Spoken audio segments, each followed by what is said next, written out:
Now, the government is under fire for delaying a decision to scrap its controversial MIQ system. It comes after revelations that it received top health advice in November that MIQ was no longer justifiable.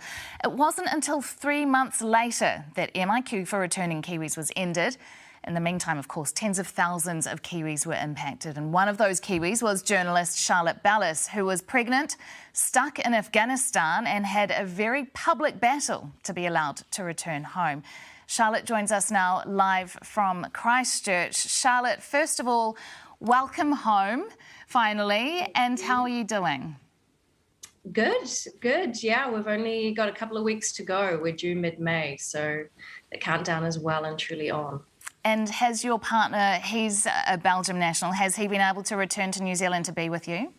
Yeah, so we came in with MIQ in early March, and he was allowed as long as he was with me. So we both came in then, and MIQ was actually scrapped while we were in MIQ. So since then, we've just been renovating a little house in Christchurch and settling in and preparing for a baby to come. Right, so you had battled for so long to get a spot in MIQ. You come back, and while you're there, MIQ is scrapped. And now we find out that in November, the public health advice was actually that MIQ was no longer necessary. What is your view on the battle that you had to go through to now find out that that was the advice behind the scenes? It's really hard to wrap your head around because we've been, I guess, in the nitty-gritty of it for so long. And also at that time, I mean, I was trying to think back when I was reading this last night about how the health advice was mid-November. And then the government did actually announce that the phased reopening, I think it was from end of February for Kiwis, around that time. And at that time we thought, okay, because we've been playing the lottery to try to get back. We thought, okay, great. If it's going to be phased reopening from February, that's fine. We don't even need to do MIQ. New Zealand's going to open up and we'll just come back, and that still gives us time to get back for the baby. So, yeah, I remember that time quite vividly as thinking, what a relief that they're going to scrap it. And then, of course, they closed it again. So, it's hard. I've only read what has come out overnight, but I don't know what else was going on behind the scenes in terms of the phased reopening for February, and then how they decided to rescind that again.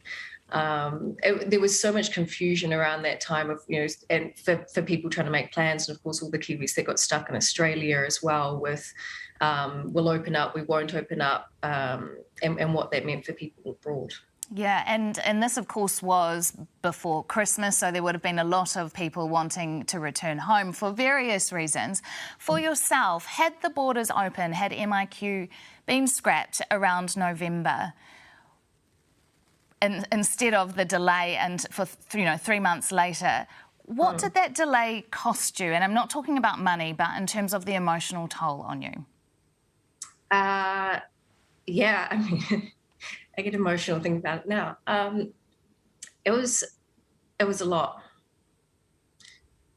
Yeah, just the roller coaster of it, and thinking, okay, we can come home. Actually, no, we can't come home, and what do we do? And then the emotional toll in terms of when we thought, okay, we need to fight this. It's not right, and it's not logical anymore. Like, if you've got Kiwis who are positive in New Zealand who can just go home and self-isolate, but you've got Kiwis abroad who are testing negative and not even allowed to get on a plane, the logic of it just wasn't fit for purpose anymore. And when we said, okay, well, why don't we tell our story, and then at least there'll be a public debate about it. But we paid a huge price for that. Because not only were you criticised by some people for using your platform to speak out, but you ended up in a war of words with the COVID-19 minister. True, yeah.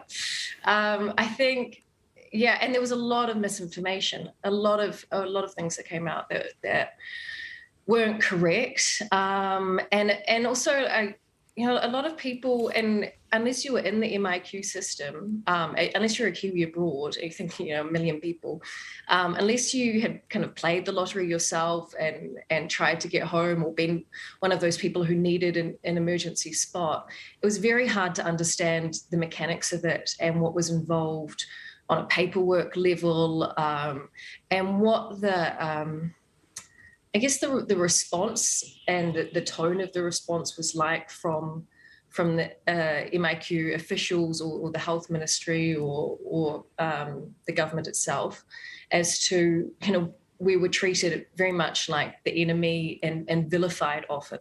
Do you feel that you're owed compensation or owed an apology?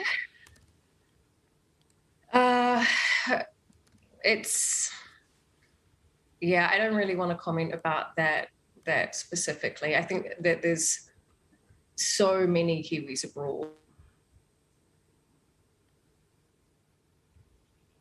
Yes, I think there just needs to be some understanding of, and when I came back and after I thought about it and how it was always, you know, the team of 5 million in New Zealand, and I thought, God, it would have made such a difference to say, you know, we're a team of 6 million, actually. There's 1 million Kiwis abroad. And yes, 5 million did an amazing job in New Zealand to keep everyone safe, but so did 1 million Kiwis overseas who sacrificed so much because they thought, you know what, I will sacrifice coming home and having those freedoms and being out here on my own because I have my job and I need to work. And other pregnant women like yourself who would have not been able to come back and into MIQ over that time too. Yeah. But I mean, a lot of people sacrificed a lot, and it was overseas specifically, and it was never really appreciated, I think, by the government. As in, we actually were all a team together. It's just we didn't happen to be in the country, and we were trying to do our part. Probably hard for you to talk about yourself, but do you think those Kiwis are owed an apology?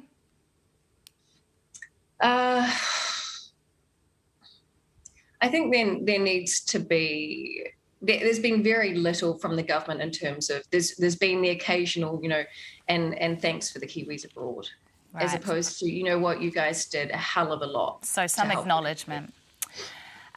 Independent Kiwi journalist Charlotte Bellis, thank you very much for joining us this morning, and best of luck with the birth of your baby girl very soon.